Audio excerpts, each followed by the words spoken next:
According to NamUs, around 11,000 sets of human remains were sitting, unidentified, in coroners' and medical examiners' offices around the U.S. in 2018. Today, I'm going to share the stories of just 3 of them.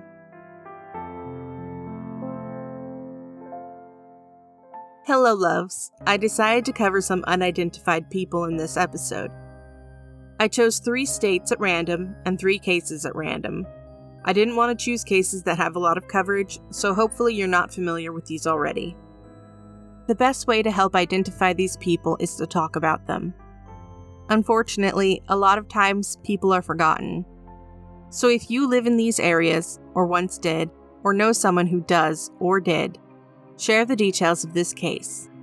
Everyone deserves a name.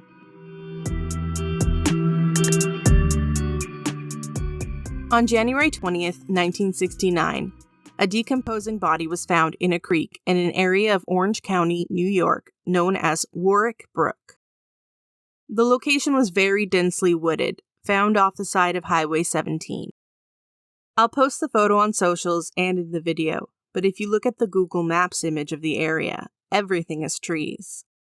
There wasn't much they could tell from the body because the decomposition was very advanced. He was a male, he'd been shot in the head, and he was wearing a white undershirt, brown pants, and brown socks. He was around 145 pounds and 5 feet 5 inches tall. His hair was dark brown. The man was estimated to be 45 to 55 years old. He had some items on his body, specifically a gold St. Christopher's medal on a gold chain and a Longines Wittnauer watch.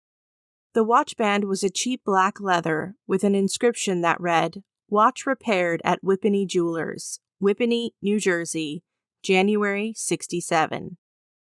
Whippany is about 35 minutes away from the area where the body was found. Perhaps the victim has some connection to that area. The medal is interesting. Saint Christopher is the patron saint of travelers. Perhaps this person was involved in a career that involved a lot of travel, like a cab driver, trucker, or salesman. It might also hint that the victim was Catholic. However, others use St. Christopher too. They couldn't collect his fingerprints because of the state of his body, but they have both his dentals and DNA. His DNA remains unsubmitted, likely due to the cost.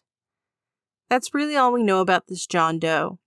If you know anything about the Tuxedo John Doe, contact Jan Salomon at the New York State Police at 917-492-7100 or at their email at nysvicap@troopers.ny.gov.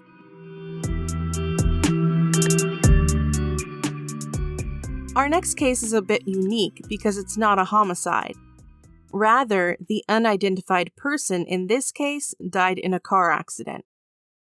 On October 27, 1979, a car hit a 25 to 30-year-old woman in El Paso County, Texas. Though the woman's face was recognizable, she was never identified. This one blows my mind because this woman was just going about her day and died, and no one identifies her. Imagine going to the grocery store and dying, and no one can figure out who you are. According to records, police thought this woman could either have been Asian, Hispanic, or mixed race. This was decided because of her facial features and skin color. Of course, we can't be sure of that without a DNA test, which doesn't seem to have ever been run. Unfortunately, for an old case like this, it's extremely unlikely that someone would have thought to collect biological material.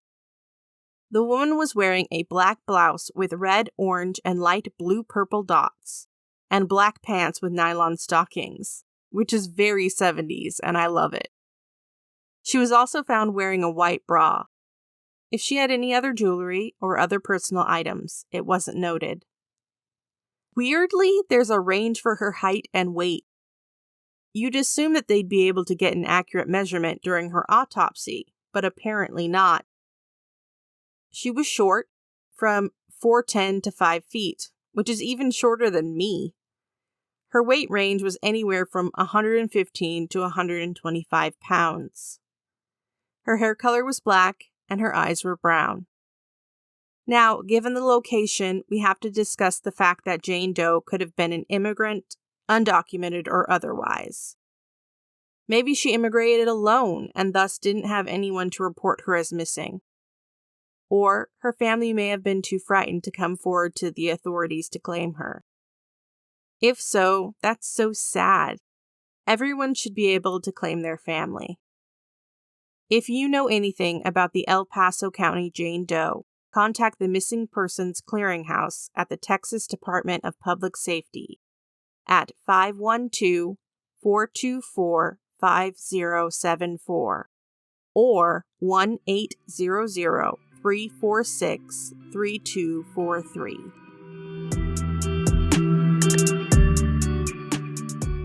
August 18th, 2002 was a hot and humid day in Little Rock, Arkansas. A woman was walking her dog behind a vacant home when she discovered a skeletonized body underneath some fiberglass insulation. The body was that of a woman who had been shot in the head. A clay reconstruction was made for this Jane, but it's honestly terrible. Clay reconstructions freak me out on the best of days, but this one is just haunting. The pencil sketch that was made for Jane is much more human-looking, with recognizable features. I'm glad another attempt was made. Because the body was a skeleton, they obviously couldn't get fingerprints. But they did get dental and DNA for the body, so there's that. There was clothing found on the body. A pair of medium Medina brand dark blue nylon wind pants with Velcro fasteners around the ankles. A blue jacket, size 2X. White and blue Reebok tennis shoes, size 8 wide. A Lamode brown t-shirt, large, with an emblem over the left breast. And Arizona Carpenter jeans with a black belt. She had a gold and silver bracelet as well. In her jacket pocket were 7 pennies. An additional penny was found in a pants pocket, and a dollar bill was found in a leg pocket. From the variety of clothes sizes and the small amounts of money hidden around her clothes, I theorize that perhaps this victim was unhoused. The clothes might have been different sizes because that's the clothes that were available to her at a shelter or other assistance organization. As for further details, she was anywhere from 5'3" to 5'7", and of course her weight was unknown. They estimate that she'd been killed sometime that same year, 2002. Her age could have been from 18 to 40. At some point during her life, this woman had a broken nose and broken her 5th, 6th, and 7th ribs. Her skeleton had signs of osteoarthritic lipping on her spine through the T4 and T8 vertebrae, and on her collarbone and left shoulder blade. I'm not an expert, but this might be an early sign of arthritis.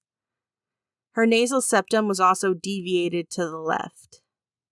If you know anything about the 2002 Pulaski County Jane Doe, please contact the Little Rock Police Department at 501-371-4660.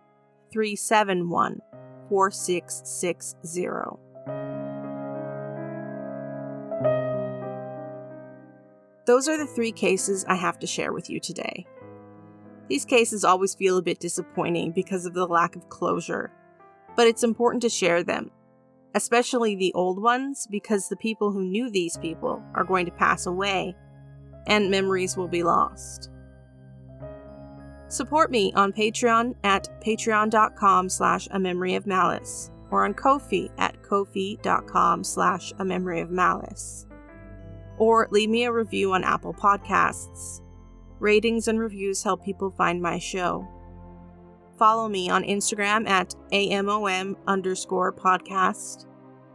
Find me on Facebook at A Memory of Malice - a True Crime Podcast. Look me up on Tumblr at A Memory of Malice. As always, stay safe and stay hydrated. And carry your ID, 'cause you never know.